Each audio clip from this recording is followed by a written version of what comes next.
Welcome to the deep dive. Today we're jumping into the first chapter of Malachi. We really want to get at the core message right at the start here. God says he loves his people, but, well, their reaction is maybe not what you'd expect. Exactly. And it's helpful to remember Malachi is writing, after the exile, the temple's rebuilt, but there's this spiritual tiredness maybe. This chapter dives right into that relationship, specifically how they're approaching God, their worship. Yeah, it starts so powerfully. God just states that I have loved you.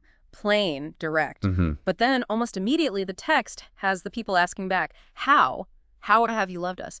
Which feels, well, surprising, doesn't it? It does. It seems almost dismissive. Yeah. But the text doesn't leave it hanging. God answers.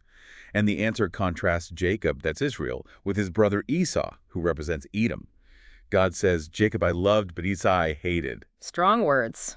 Very. And the text points to tangible things. Look what happened to Edom's land. The mountains turned into a wasteland, their inheritance given over to desert jackals. Ruin. And it says even if Edom tries to rebuild, God will just tear it down again. They'll be called the wicked land, always under his wrath. Right. That's the proof being offered. The text even says, you will see it with your own eyes. You, Israel, will see this difference. And then declare God is great, even beyond Israel's borders. So the fate of Edom is presented as the concrete how of God's love for Israel, this visible difference. Exactly. It's meant to be undeniable proof. Which makes the shift that follows even more jarring, I guess, because right after showing this preferential love, God pivots. He complains about not getting honor. A son honors his father, a servant his master. If I'm a father, where's my honor? If I'm master, where's my respect? And he calls out the priests specifically, the religious leaders. He says they show contempt for his name. And they ask again, how? How have we shown contempt? Yeah, another how question. And God lists the ways. Offering defiled food on his altar. Defiled food. Impure, unacceptable stuff. And saying the Lord's table itself is contemptible.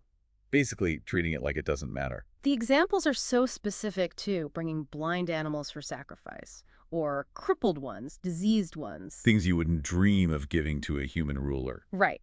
The text makes that exact point. Try offering that to your governor. Would he be pleased? Would he accept you? It's a powerful rhetorical question. If it's not good enough for your governor, why on earth would you think it's good enough for the King of Kings? And God's response is clear. He's not pleased. He says he won't accept offerings like these from their hands. It's so bad. He wishes someone would just lock the temple doors, just stop the pointless fires on the altar, because these sacrifices mean nothing like this. Wow. Lock the doors. Yeah. And it wasn't just the quality of the animals, it was the whole attitude. The text mentions people saying the service is what a burden, like it's a chore. Sniffing at it contemptuously. Exactly. Total disrespect. Yeah. And there's that curse on the cheat. The person who has a good animal maybe vows it, but then sacrifices a defective one instead. So it's the action and the heart behind it. Absolutely. Which sets up this incredible contrast near the end of the chapter.